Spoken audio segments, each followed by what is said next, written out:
5-kilometer run, and he says, "See, it doesn't restrict your breathing whatsoever." I'm like, who in the general population is using a surgical mask right now? Oh, that's right, none of them. Hopefully, none of them. Like, you literally proved nothing. You fucking moron. But Facebook won't delete that as fucking as a fact check. No, that won't get fucking taken down.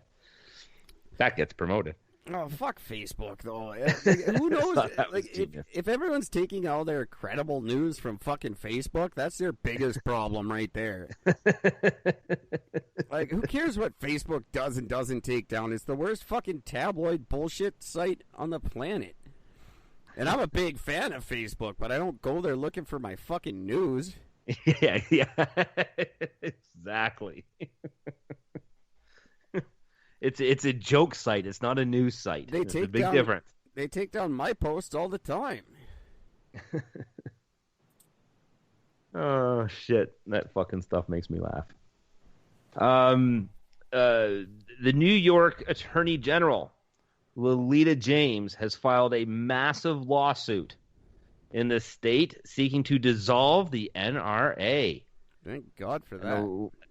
And alleging that millions of donor dollars were diverted under the leadership of the president, Wayne LaPierre. It says that the NRA, quote, operated as a breeding ground for greed, abuse, and brazen illegality. For these years of fraud and misconduct, we are seeking in order to dissolve the NRA in its entirety. Ooh, I just felt good reading that. They could do it in their state. I don't think they can dissolve the NRA completely. Yeah, and that's, they could get them out of New York. Yeah, I think that would be. I think they're hoping. Like, my guess would be is that they're hoping that this would be the starting point for that. Well, of course it would be. Yeah. But I don't think there's a lot of states you won't get on board with that. No, like the entire southern U.S. will not fucking go for that. No. But that's nice to finally see some cracks forming in the NRA's power, because they're way too powerful as it is. Absolutely agree. Thank God they haven't reached up here yet. There is a movement to bring them here. Oh, fuck. No. It would be the most pointless thing in the world for fucking Canada. Kind of. It's just pointless because we're not gun people in the sense. Like, that's just not us. The NRA is not really just a gun thing anymore. That's the problem. They bring them up here for the political influence. Yeah. It's more of just the power they have and the influence they have over who gets elected. And that's what you want is an outside. Yeah, that's what you want is an outside organization that rallies itself around weapons to have a voice in the fucking who gets elected. That's what you want. In a country that essentially has no gun problem. We have shootings here, but it's nowhere near on the level of anywhere else. No, not even remotely close. So, Lolita James, congratulations on your side. I will follow that one a little more closely because that's something that'll be a landmark case if it happens. Yeah. I'd be far less surprised to see her just turn up dead in the next couple of months. Suicide in jail next to fucking Epstein. Yeah. Or Epstein's wife, or whoever that one is now. Yeah, she's she's fucked. Her and Lolita both end up headless somewhere. COVID. Black Lives Matters. Clipping over to the entire U.S., as it stands, because a lot of the stuff for COVID is being lifted, that also means, as we're finding out here, that also means that the restrictions of people being evicted, there's going to be the U.S. is basically, they're expecting millions of people who rent their homes are going to be facing eviction within the next 2 months. They're saying that this is a report done from Miami saying that by estimate, some 40 million people in the U.S. could lose their homes. Yeah, I can't see them not extending it at the last minute, because that would be detrimental to any country. To have your crime rate would just be unmanageable. I mean, that's just it. I mean, now you're talking, but again, this kind of goes back to my partial theory, which if they do, that's 40 million people that will basically have to be under the wing of the government to get their money, to get anything. Because once you're homeless, good luck getting a fucking job. Yeah. Oh, I know. Believe me. Right? I Yeah, know. exactly. But yeah, I think that's what the government's going to have to step in and do something. You can't have 40 million people on welfare either. You can if you want to control them. The money's just not there. It's just $1 on a fucking computer. It means nothing. I think just decimal points. It's going to be really interesting, and it's going to translate right up here real quick. There's just as many people. Oh no, not even close. But there's a number of people by here percentage as well. there is. Yeah, absolutely. It's going to be interesting because you can't just have that all at once. Just all these people are suddenly homeless. It would be anarchy. Oh, would it ever? That would be the very definition of anarchy. It would just the entire system would collapse. I think you'd have people everywhere, all over the streets, everywhere, fighting for anything. People just fucking stealing homes from other people, killing people so they can take over their houses so they have a roof over their fucking head. It would just 100%. Be insane. So I can't see them allowing it to happen. Unless it's what they want. I can't see Trump allowing it to happen because that would make him look bad over the fact that he boast about how much poverty is so much lower and homelessness is better since he's gotten into power. Oh yeah. So it would be interesting to see if that just flips. All of a sudden it's, it goes from fucking 3% to fucking, 40%. Although that is a really good way to get less people to the polls. Because who's going to go out to vote when they're fucking homeless? Yeah. You don't have a mailing address. You can't vote if you don't have a mailing address. No.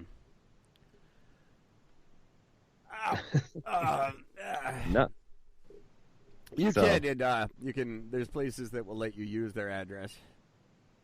I don't know in if Canada. In the I don't States. know what it's like in the. Yeah, I don't know what it's like in the States. But that's a really good way to get all those people to not have a voice in the next election. Yep.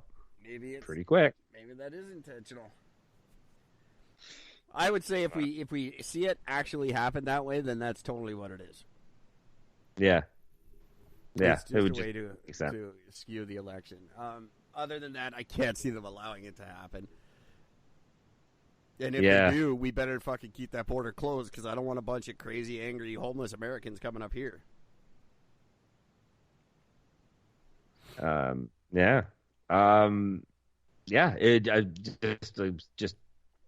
I don't know, man.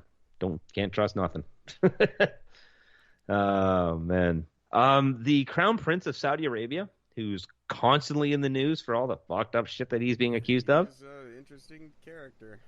Yeah. Well, right now he's being accused of sending a hit squad to Canada in order to kill a former Saudi intelligence official.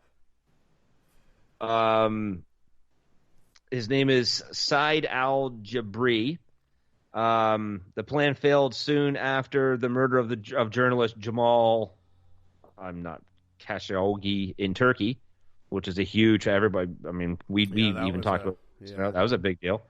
Mr. Jabri, he fled into exile 3 years ago, and he's been under private security protection in Toronto ever since. Crazy.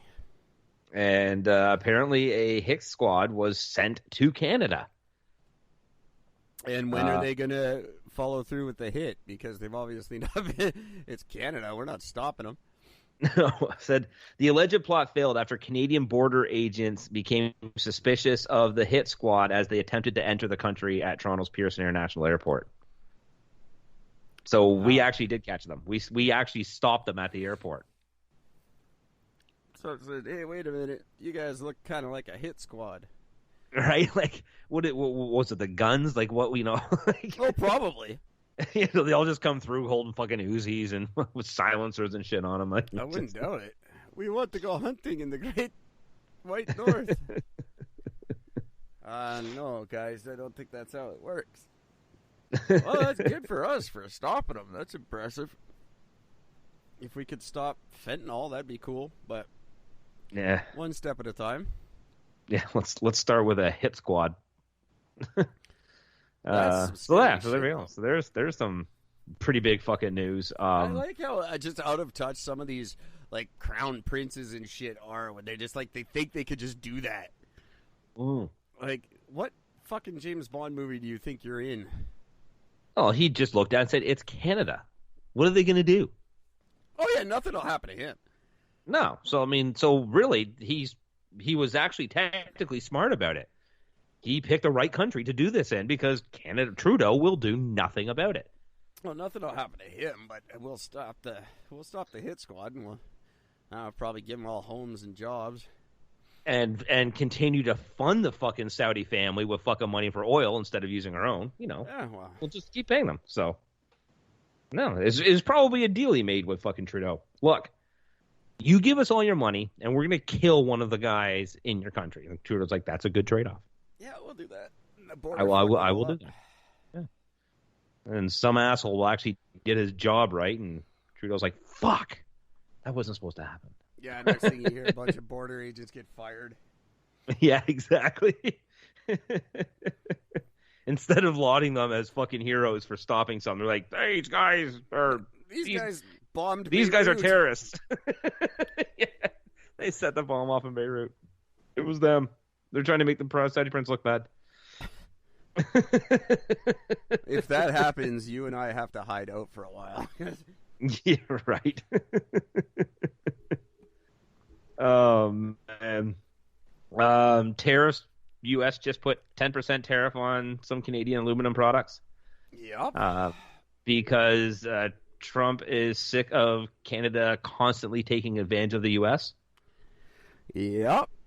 That's just part of the new deal. Pretty sure Canada gets screwed over every deal. I don't think we get out all that good on any of them. I mean, look at the hydro incident alone. The hydro money we send down to California, all the hydro. Oh, that's just BC. Yeah, but it's at a loss of Canada, though. That's the funny thing. Like, we actually are not making money off of it. Nope. Never have. But that's not anything to do with... That's something we could have thrown into the NAFTA negotiations that went horribly, horribly wrong, but we didn't. Mm-hmm. And why? Because Trudeau doesn't want what's best for the country. And that Clearly. That's just... That's it's part of Trump. the deal. You gotta... It's all buy American now. Yeah. We agreed to that deal, so... Well, I certainly didn't.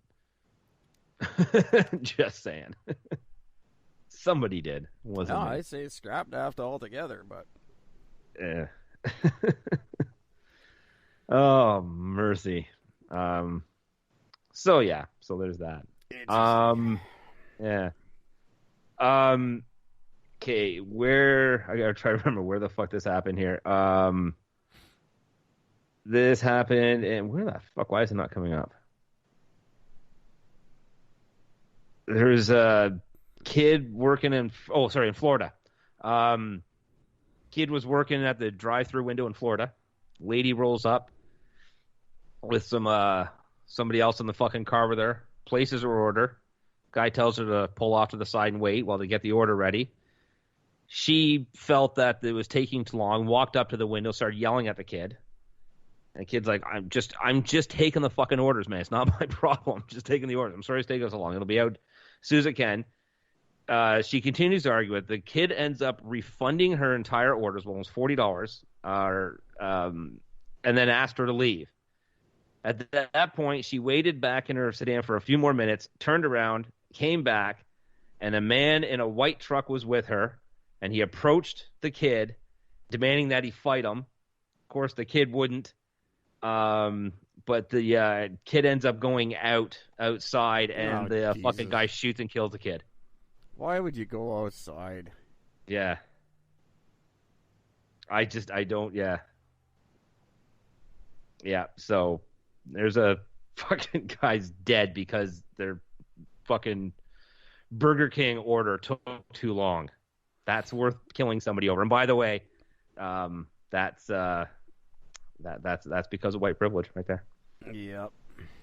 So. Oh man, this could end up being a short show. I'm fucking tired again. But this is just